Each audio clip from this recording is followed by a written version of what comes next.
नमस्ते बहनों और भाइयों, बड़े ही कम शब्दों में आपको सुनाना चाहता हूँ उस साल का लोकप्रिय गीत ये।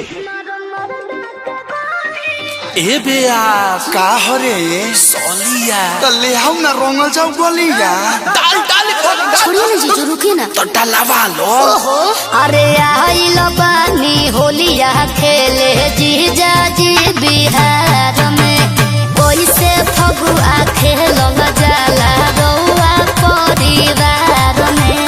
मन जोगे मरदा उड़ावे जवन करदा, हम खोजे आइल बानी।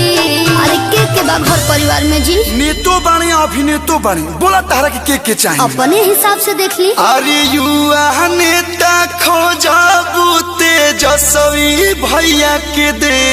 अच्छा सुन साली हो तनी भाव में बताई। अरे हैंडसम नेता खोजबू चिराग भैया के देव।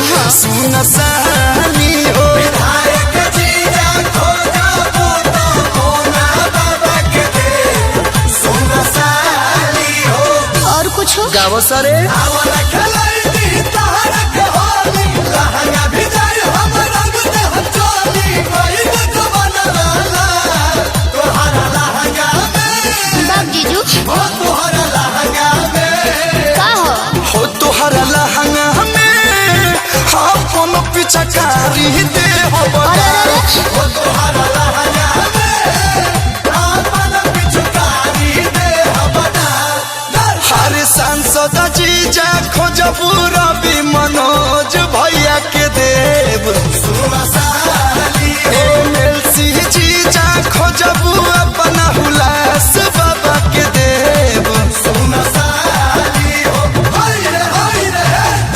दीवाने जगहिया पा गईने, जीजू लोग के रंग से रंगा गईने। अरे अरे अरे आधा गईने जीजा, जुड़ा गईने जीजा।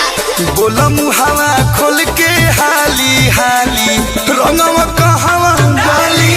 हो खना नाराज छोटा कोसाली रंगवा कहवा डाली। ढेर लोग के नाम से जान पहचान से हम डराए बनी।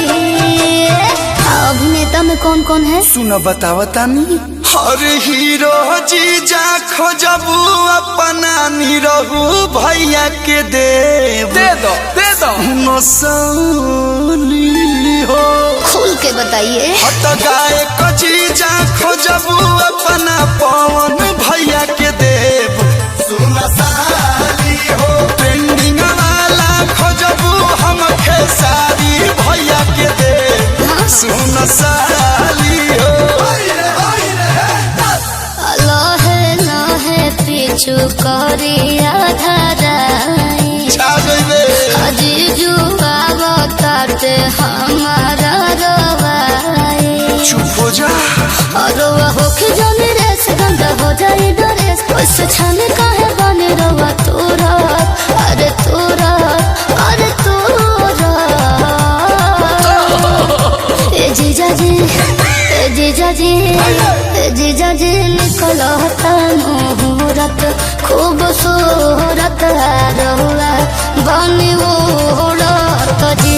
ये साली जी निकली ना मुहूर्त खूबसूरत ना भैया बारे उड़त जी। छोड़ी ना जीजा जी। म्यूजिक वाला खोजबू पीरी अंशु सिंह के देव। सुन साली हो सुनर जीजा खोजबू बोलो सती से अनज के देव। नामन बोलो। साली हो अब हमको कोई नहीं चाहिए। जुड़ा गइलू। अब नहीं आई गुरुआ घरे जी, यही जाके लोग गजबे बारे जी। अरे अरे अरे जान गोली जीजा, पहचान गोली जीजा। कहलू अखिलेश के खिलावल फगुआ याद उ त ना रही। भुलाई। जिंदाबाद रहे पीछू परिया जिंदाबाद रही। गोला का दशा देखी कोनी न तमसरो नशा में नशाए बनी। कोई एजुकेटेड पर्सन नहीं है जीजू। तो लहई अरे पढ़ल लिखल जीजा जदी करबू पसंद सुन साली हो। जल्दी से नाम बताइए। अरे सीए जीजू खोजबू भैया पंकज राय के देम सुन साली।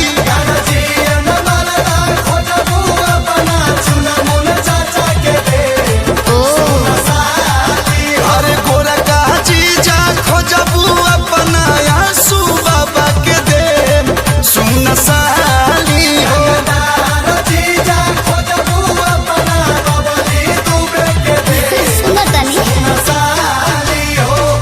लिस्टवा निकाली का अभी 5% नहीं खे भाई। हमको कोई नहीं चाहिए, हमको बस आप चाहिए। हैप्पी होली साली जी।